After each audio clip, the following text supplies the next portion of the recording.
Hey, best friends. Welcome to the Bestie Advice Podcast.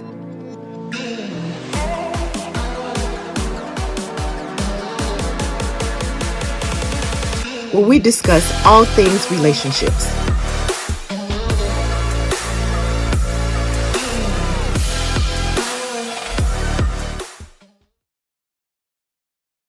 Hey, besties. Welcome back to the Bestie Advice. We are so excited to be back. Season 3. Yay! Yay! Hey, besties. Gosh, episode 1 of our 3rd season. I can't even believe we've been doing this for over a year. Yes. God is truly good. Yes, he is. Yes, he is. And we have a really good topic today that I'm really excited to dive into. But yes, we want to catch our audience up on everything we've been done. So if you've been listening to us on Spotify or on Apple, you know we haven't had a podcast since the end of March. Mm-hmm. But if you've been watching us on YouTube, we gave you guys a treat this summer because Karan and I actually reviewed Kingdom Business, which is still on BET Plus. And we had our really good friend, Tawana Porter, and Karan's little sister, Stephanie Jones. And so they did a great job. I really like having them on. Yes, they were good. So opinionated, and they gave really good reviews on that show. So if you didn't watch it, go to our YouTube channel, The Bestie Advice, and then that'll get you caught up to everything we did, because we didn't totally abandon our audience. We just took a break from the audio podcast. Yes. But so one of the big things that happened since March till now is both Karan and I, we were able to travel. I went to Canada for my birthday. I went to Toronto. I had a great time. And then my family and I, we just took a family vacation to Destin, Florida for my mother-in-law's 70th birthday. So we've had a really good time this summer. And Karan, you traveled as well. Yes. My family and I, we actually went to Brooklyn, New York. It was pleasure, but it was also business at the same time. But we really did enjoy ourselves, and we did do a quick trip as far as to Detroit, Michigan, earlier in the year as well. So yes, we're looking forward to getting out again at least once more before we go into the new year, because this year is wrapping up really, really quick. Can you believe Labor Day is like here? It's here. It's here. And they're already advertising Halloween. What, since July? Oh my gosh.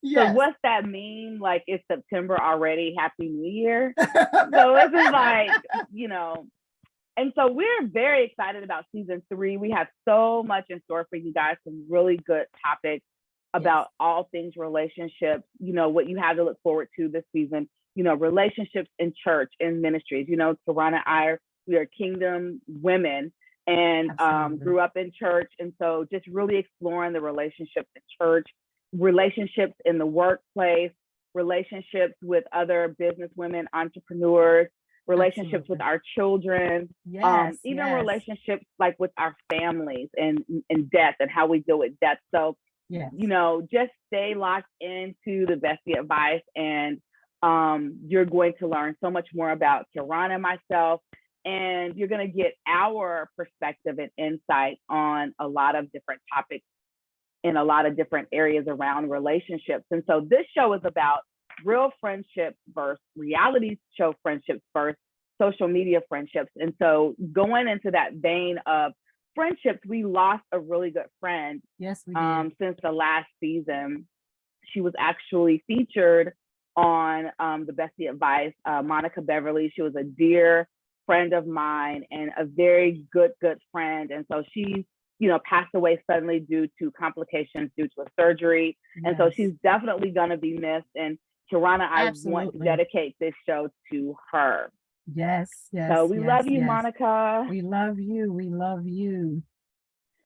So now this topic, Karan, is pretty deep. And I guess I probably should set it up.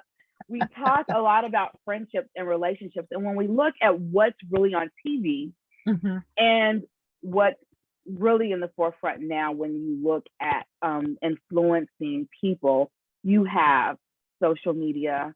You know, Kira and I talked about the likes and the happy birthdays and happy anniversaries and the congratulations. And then you have reality show friendships. I watch a lot of reality shows. I watch a lot of the Housewives. There's a few Housewife franchises that I really don't watch. I love all the Black girl housewives. So you will find me watching Atlanta. You will find me watching Potomac. I'm in love with Dubai. Although those are ethnic, they're not necessarily all of them aren't African American, but I love the culture. I really do. I like Salt Lake City. It's very interesting. A different take on women that were raised Mormon, but all of them have something in common as they were introduced as like they're all friends. And so I just don't know if those shows or social media is a good example of real friendship. So Kieran, what do you think about that? Well, first I want to say, hey everybody again. I missed y'all. I know we missed our peak. But real versus reality TV, let's start there first. Initially, I was thinking real versus reality. And I actually brought that to Jazzy. I was like, Jazzy, what do you think about real versus reality? And she said, what? And she was like, reality is real. I said, no, think about reality TV. And she said, oh, right. Exactly. It's like, to me, the definition of reality TV is fake. They act, to me, it's like they're absolutely they are acting. And I'm like, okay, but why, when these shows start, someone on there is friends with someone else. And I know that's a broad statement, but just thinking about Real Housewives of Atlanta, because it's really like the only one I watch. But most of the time, all of them are not initially friends. No. It may be a group of 5 peaches, 6 peaches, 7 peaches. Somebody is friends with someone. So like with Nene and what was her name? Marlo. Marlo was introduced because of Nene, because of their relationship. And then this current season of Real Housewives of Atlanta, Drew Sidora introduced Sonia. Introduced Sonia. So they were supposed to be friends. So then those small friendships were supposed to turn into bigger friendships. But what I don't understand is that it always have to be some type of drama in the relationships. Do I think that that's reality? No. Do I think that friendships are perfect? Absolutely not. Like relationships as far as with our spouses or our best friends or whatever, those are not issue free. But at the same time, it does not have to be drama filled.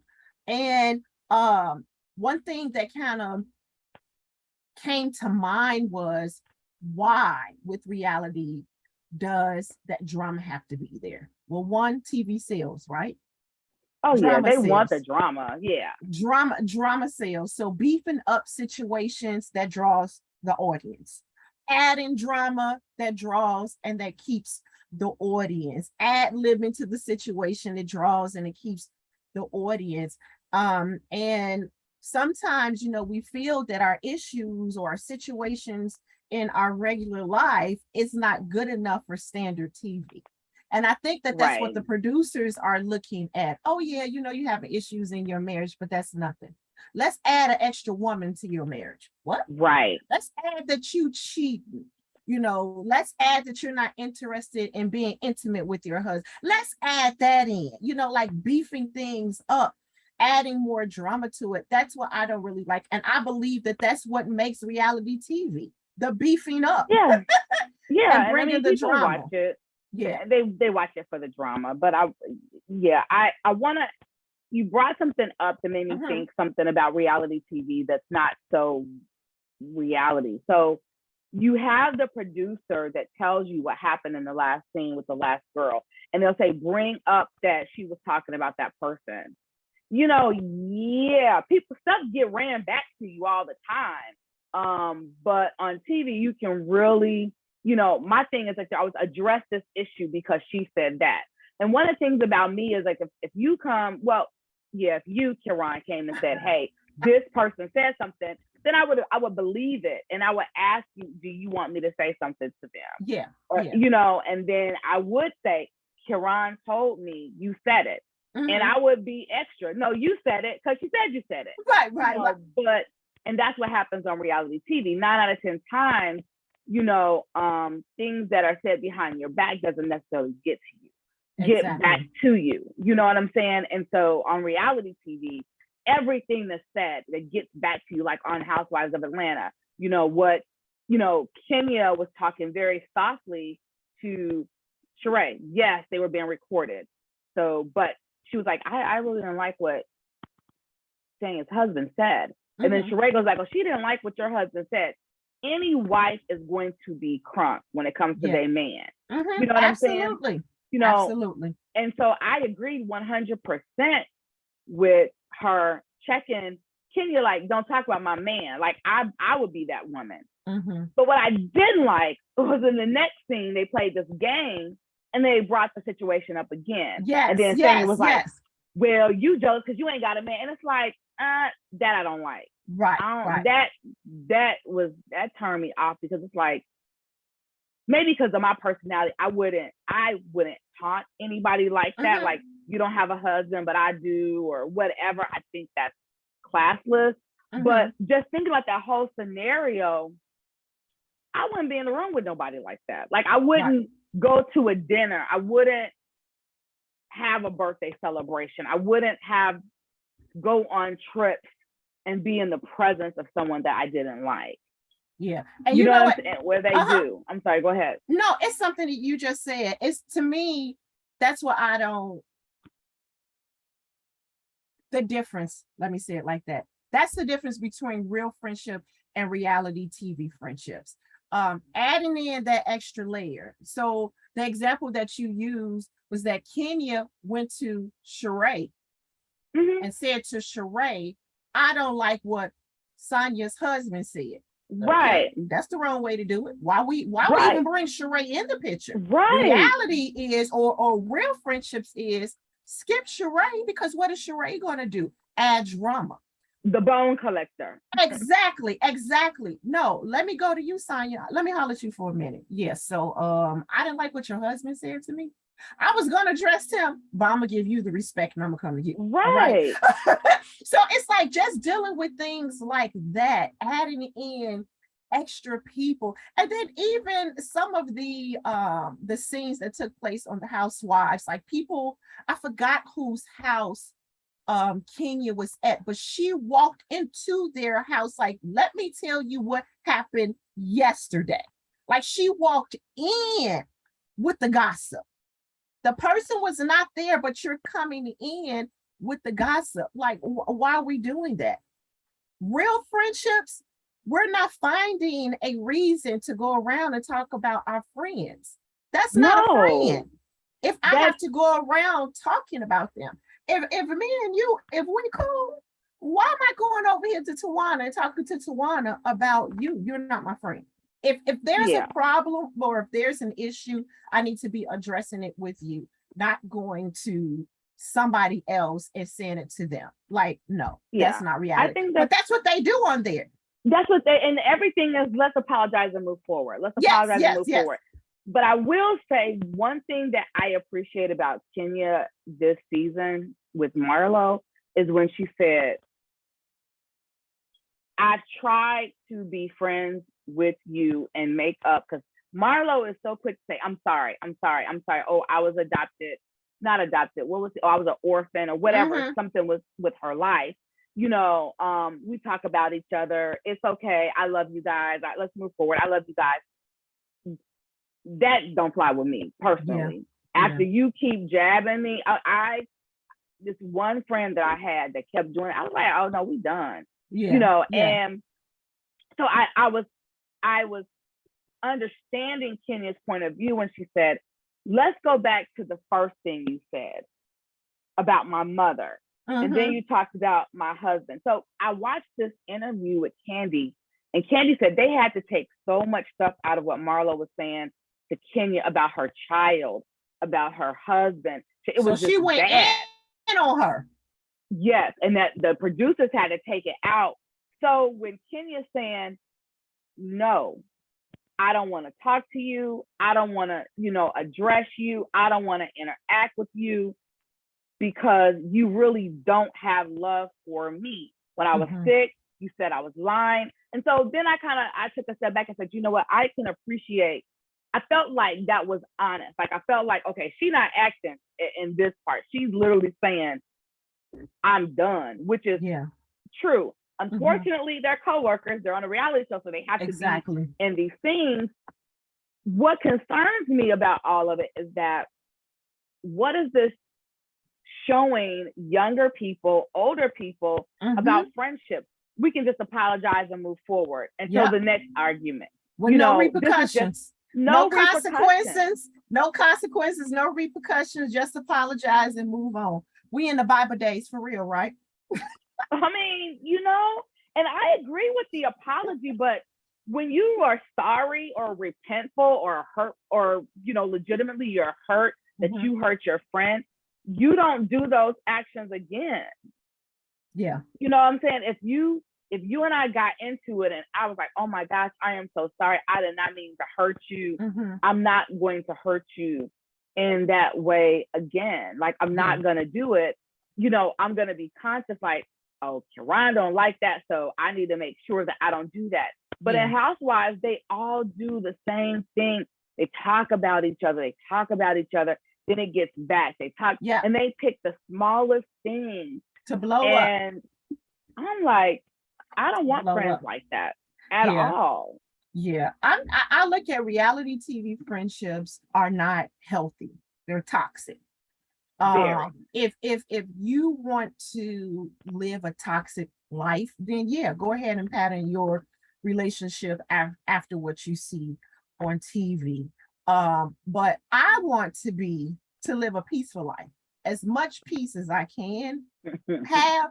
I mean, because when you think about it, Irene, outside of our friendships, all these other relationships and all these other things we're going through, being parents, just being a woman, being a wife, being a mom, a sister, a daughter, being a leader, being a business owner or entrepreneur or whatever. We already have all of these hats. And when it comes to our friendships, we have friends. One of the pros when it comes to friends is somebody that you can just let your hair down with, right? Yes. Let your hair down with, release everything, tell them everything, have your woosah moments.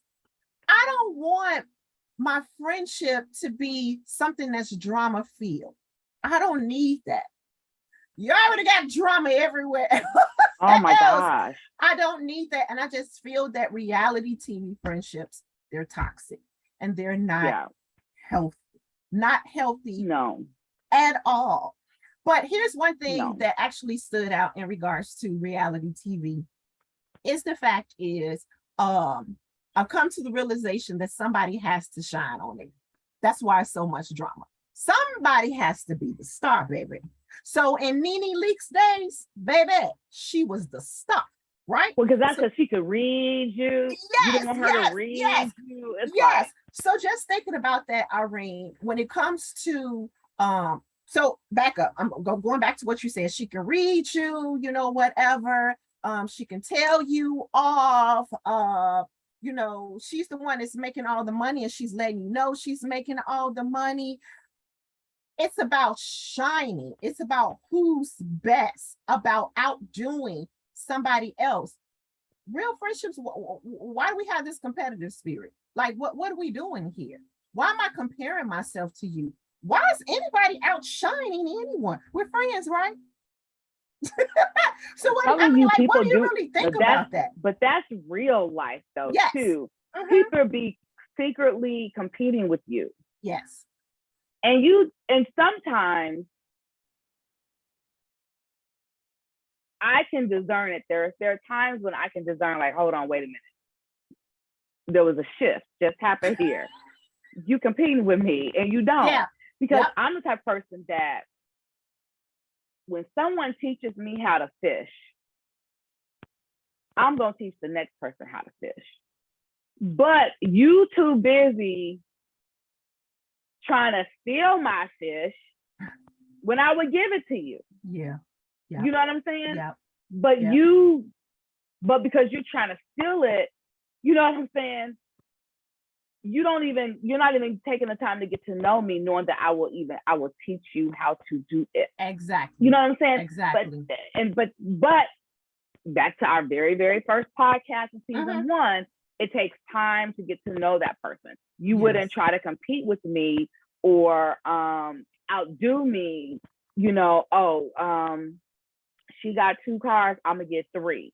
You know what I'm saying? You know, whatever it is. Oh, just because she got a man, I got one too. Any man will do, you know, things like that. I don't like. And Kira, I've gotten to the point to where when I start feeling that, I just stop talking. I feel like, even down to material things where it's like, oh, she got some red bottoms, I'm gonna get some red bottoms too. Oh, she got, I don't know, a Fendi purse, I'm gonna get a Fendi purse too. Baby, guess what? At the end of the day, you know who gonna pay that house note? You know who gonna pay that 3rd car note? You. Who gonna be paying the $3,000 for that Louis bag? You. So go ahead and compete all you want to. Compete all you want to. You know what? I mentioned, it's so funny that you said that because I was in a group. It was a group of women talking, and someone did have red bottoms. I said, "Oh, I have some of those. I have these are the ones that I have." And we were just having a legitimate, open conversation about the shoes, how to wear them, how they can get comfortable, how you really have to protect the bottom. A general girls conversation. And someone in the group of us that was talking said, you know, anybody can get those. All you need is a credit card. Right. I was thinking, well, when I didn't get mine on a credit card, I paid for them. But, you know, it just blew me. You said paid cash. Right. I paid for them. Yeah. But the thing that just bothered me was, and maybe this is a spiritual, it's like that's in your heart. Like that's what's in your heart, and it just came out. Absolutely. Like you think, oh, if you want to use you know, that ain't nothing. If you got a credit card, you can get them. No, they're just shoes that you can walk in. They aren't, they're like you said, they're materialistic things. It doesn't mean anything. I wanted a pair, and the young lady that had a pair wanted a pair, and we were having a conversation. They're very attainable. They're not that expensive. And so, you know, I just was like, oh, well, no, I said, no, I didn't put mine on no credit card. And the other girl was like, oh, my husband bought me mine. So you know, I don't know. But it was like she was trying to down it. And then she went on and said, you know, people buy replicates. I was like, why would you buy a replicate? Like, you know what I'm saying? But what I'm saying is that competition, that, you know what I'm saying? Like that was in your heart. Just have the conversation. Yeah. Have the conversation. Absolutely. Have the conversation. I get that. I get that. I do want to talk about. Oh, I'm sorry. Go ahead. No. Go ahead, because we might. Well, I was going to say. Well, no, I was actually going to say, you know, when we were talking about the reality show, you know, friendships, I wanted to talk about the real friendships that I have seen on the reality show, though. Okay. Housewives. Look, let me ask you this. Are there any real friendships on reality TV already? I do. I've seen, there's a few. And we both have kind of giggled about that. I hope they don't let one of them go. But on Housewives of Potomac, I absolutely love the friendship that Gizelle has with Robin. The other women come for their friendship, but they are knee deep in 20 plus years friendship, as well as Karen and Gizelle. You know, they might fall out, but they always say, I know this person, we've been friends for years. And sometimes the length and the depth of your friendship does matter, you know, coming back from a falling out. But I do think and believe that Robin and Giselle are real friends. Okay. I think they have each other's back. I think Kandi and Kenya are real true friends. They have each other's back.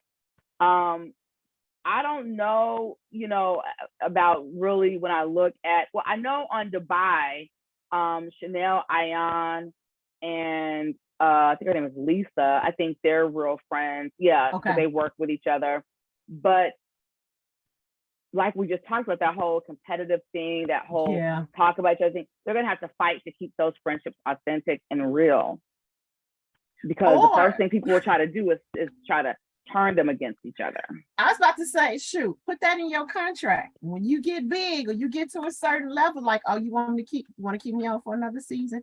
Okay, that's cool. Don't come for this right here. I'm sure that's something that you can work into your contract. Like, no, my husband is off limits. My children are off limits. We won't be discussing this. We won't be discussing that. I'm sure you probably can put that in there or whatever. Yeah. Or just say, like, I would have a contract like that. Right. It's like, it's a bunch of other things, I guess, that they can be messy about, but this friendship, we won't do that. We won't do that with this friendship here. Not at all. So when you think about, okay, so we talked about like reality TV friendships. What about when it comes to social media, y'all?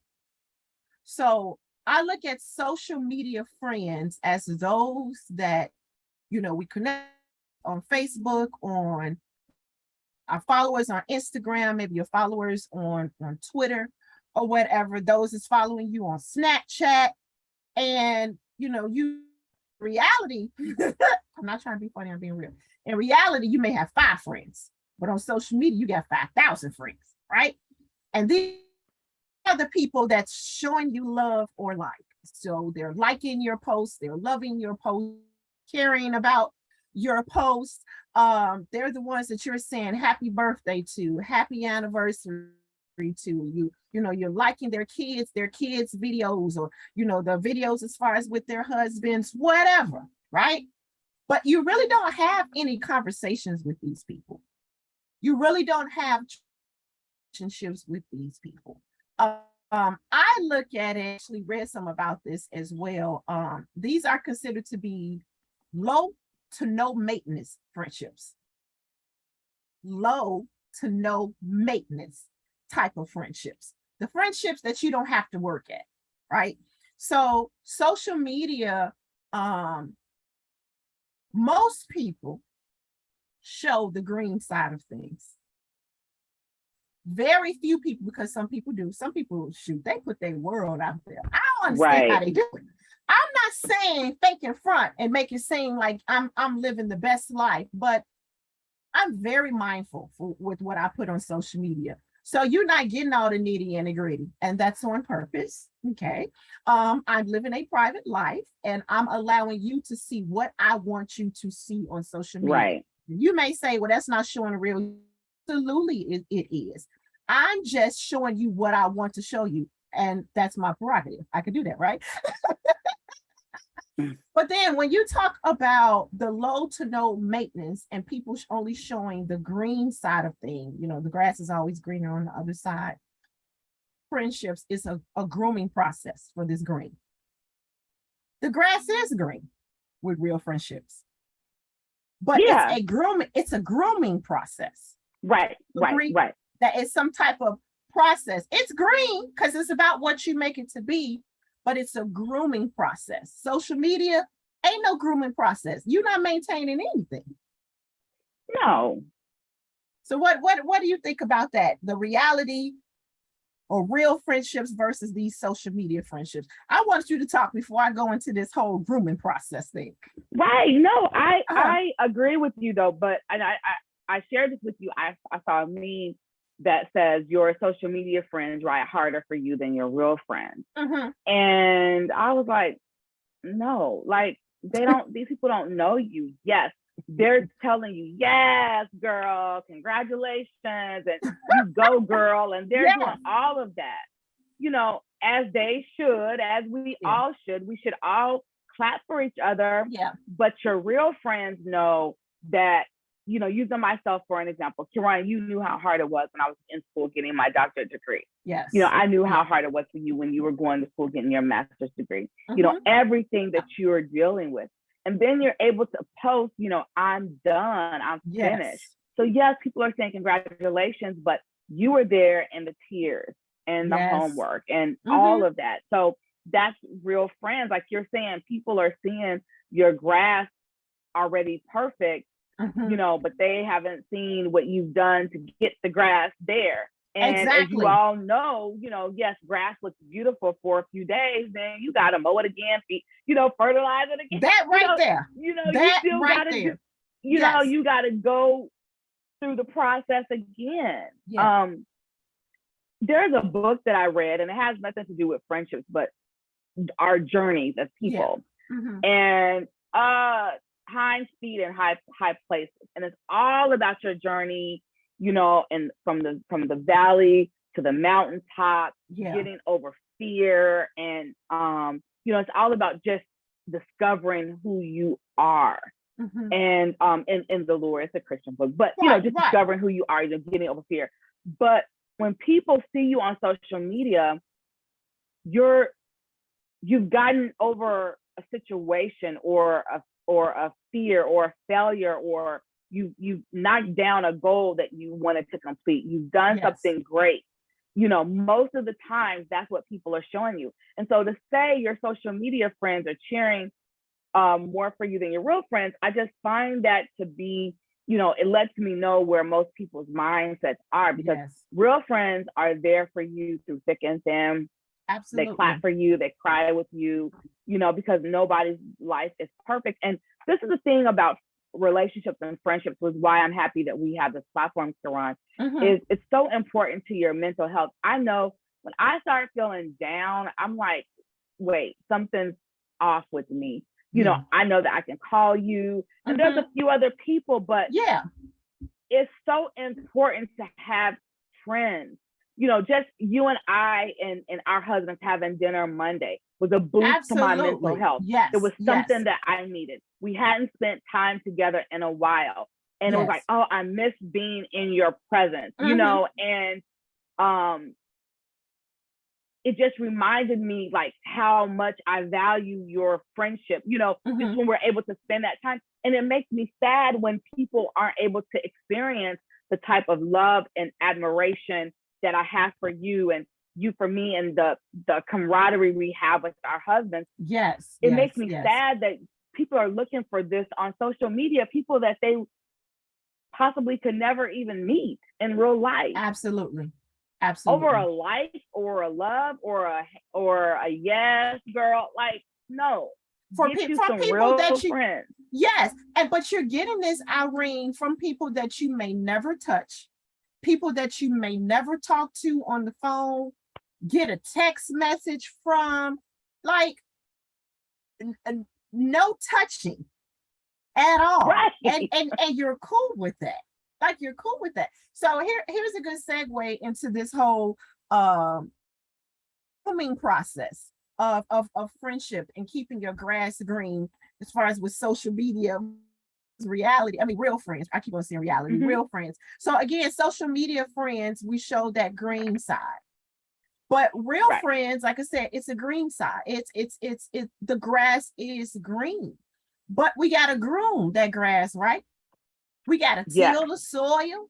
And tilling the soil, when I tell you, Irene, I just sat down and I'm like, oh, thank you, Lord, for the revelation. But it's like, that's a revelation. Till the soil. Yes, till the soil. That's cultivating the relationship. What you just said, spending time together, getting to know one another, texting each other, seeing how each other, as far as is doing. That takes time. That's a process.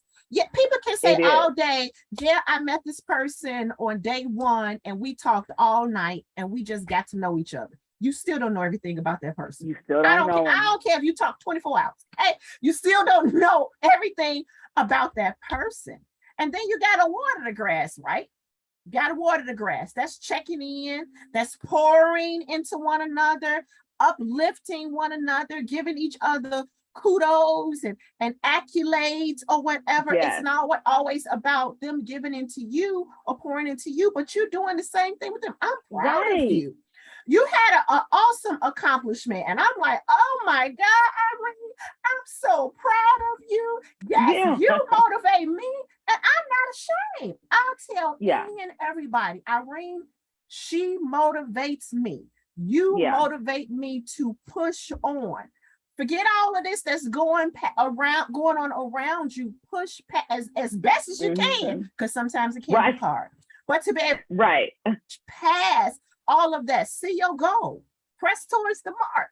You all are the ultimate example of that. And I really, really appreciate you. Okay, but this is not about our relationship. This is about y'all, right? All right. But then it's also when it comes to this process, it's the weed. Got to go in, we got to pull up them weeds that look like the little shamrocks. The little shamrock little things, the little mushrooms, you got to pull all of those out or whatever. So you got to continue to do that, because you'll go out there on Monday and snatch up the weeds, and them suckers will be back on Wednesday. So it's continual. Yes. So you're pulling up the weeds, that's things coming out, things coming up, things will come up in your relationship. Again, you may not agree on things. Drama may come, but you got to know how to check it, weed it on out. Don't allow no foolishness to come in. Don't allow things to infiltrate your relationship. That's a process. It is. And Kiran, this is the thing that I've learned with friendships too. Yes. You know, as friends, they see the bad side of you, because everything that I do is not good. Absolutely. You know, baby, I'm like, I gotta take all this off and be real. You know, whether it's an ugly cry, whether I gotta say 80,000 curse words, I gotta get it out of my system. You know, and sometimes it's not pretty. Yes. And you need to be able to take off that makeup and get real with someone about who you are, what you're going through. And sometimes it's not even politically correct. And that's why you have someone that's a really friend that can listen and be like, let me let you have your moment, and then I'm going to check you and help you get it together. You know, that's it. Help you get back on track. Yes. But everybody has those moments where they have those breaking points. And so, like you said, like social media, you only see the good things. You know, like I can post a picture, people like it and everything, but they don't know, you know, what it took to get to that point. Like I just posted something about, you know, really cultivating my friendships, like who I want at the table with me. You know, it took a long time, hurt feelings, letting people go, hurt friends, deciding if I want this person back in my life, you know, deciding what's my fault, what are my triggers, you know, and things like that, so that I can be a healthy, well-rounded person, you know, realizing some of these things is my fault. They're triggers from childhood that I need to get over, that I need, you know, and learning about myself. So when people tell me, oh, they want to be my friend, I'm like, do you really want to be my friend? What you say? Really want to be my friend? Why come? Why come? Right. You know, because I know, you know, I'm still getting over. I mean, you know, I'm, you know, just transfer moment. I'm still learning how to not hold a grudge. Because I can hold on to when I tell y'all, it is a deliverance. It's almost every day. Like I have to pray. But that comes from being disappointed, you know, people not being who they say they're going to be, and me being forgiven. And then all of a sudden I was like, I'm done. And then once I got to that point to where I was done, then somebody could do one little thing to me. And it was like, I just held on. And so as I'm getting older, I'm learning to let that stuff go. But that's the ugly side of friendship. You know what I'm saying? That's you can't be my social media friend and see me go through all of this, you know, deliverance and trying to be the best person I can be and raise myself to my highest self and have all this positive energy, because I'd be laid out on my floor crying and praying, you know, every morning, because I want this stuff. But people don't want to see that. They want me to be on. Yeah. And then here's the tripped out thing. When it comes to the social media friendships, your friend, they can pick and choose. They pick and choose what they want to respond to. I'm gonna be honest. I'm just gonna talk about Karen Hayes. I pick and choose what I'm gonna respond to. Okay. Right. When it's foolishness, you're not getting a like. You're getting a scroll. That's me. Right. No, that's me. I'm not responding to no scrolling, foolishness. but exactly. So it's like, am I Right. helping you? If it's a person that I know in this foolishness, I will text them. Yes, and say, yes, take absolutely. that down. Absolutely. And I think that right there, that's real relationship right there. But some people, you may not have seen these people 10, 20, 30 years, high school, grammar school friends. Yeah, you may have reconnected on there. You ain't said no. You ain't, as Jazz say, you ain't slid up on their page and said, hey, how you doing? Miss, you ain't did none of that. It's just like accept friendship, right? That's it. So they're on there and they may be talking crazy, saying some crazy stuff. It's like, what? Now, why he go and say that? Scroll. So how is that helping you as the other social media friend? Some people are not being, they don't want to be honest with you. It's like they look at it, it's not even worth being honest with you about, because we don't have a real friendship. And people really, really, really have to think about that with all my likes. Oh, everybody liking this and they liking that and they liking this and they liking that. You and push a button. What? Right. But when you say something that they don't like, they're not. They screenshotting it if it's something that's crazy and sending it to their group of friends. Exactly. Tommy, you see this fool right here? Exactly. Did you see what he or she said? Now that don't or make no, we got a whole offline conversation going on about or you. Fake love. What's going on? Yes. No. Yes. No. Yes. Because I was mad one day and I almost put a post up, but it wasn't about anyone in particular. It was just, I was upset about something that had happened in general. Yeah. And I said, they gonna make this about a person. And I didn't want my cousins or my aunties or who we fighting, nobody. Right. It's just a thought that came to my mind. So you really have to be careful because, like you said, people will scroll on by, or they will like it, or they will screenshot it, and then people kill me. The social media people that you haven't even met. All of a sudden, they sis, like you, they know you. Exactly. So you can't. You have to be mindful of, it's really about your mental health and your stability and what you allow into your life. If you allow that kind of stuff to feed you, yes, it's good. Don't get me wrong. Social media is very much, it can be a motivation. It could be a confidence booster. It can be, very rewarding. I went to a lecture. It was like a TED Talk, and they brought up social media. And he said that it was ego, like it was people's ego, like, look at me. And I was like, I never looked at it like, ego. I had never thought of it that way. I just thought of it as a social platform that people connected on. Social. But he was talking about what we're saying, like you only see the good things. No, don't get me wrong. People do get mad, and they go live and they post fights and there is a downside to social media, but in the scope of talking about friendships, but he was just saying that, a lot of people go to social media for validation. And he gave the example that his daughter, he gave an example that his daughter had posted a picture of herself. I want to say he said in a bikini, like she was dressed up. I could be wrong, but the comment that he made is, she texted him and said, Dad, please go like my picture. I'm at 99. I need 100. And he was like, why? And she was like, please go like my picture. And so when he was talking about this, I was like, oh my God, I never thought about it that way. That some people, they're addicted to it. I think you and I talk about, we give ourselves a break from it. We detach, and you can get so caught up that you're thinking you're in real relationships on here. That's how people get catfish, Karen. No, you're not. Thank you for watching part 1 of Real Friends versus Reality TV and Social Media Friendships. Be sure to join us for part 2. Thanks for joining us today. See you next time.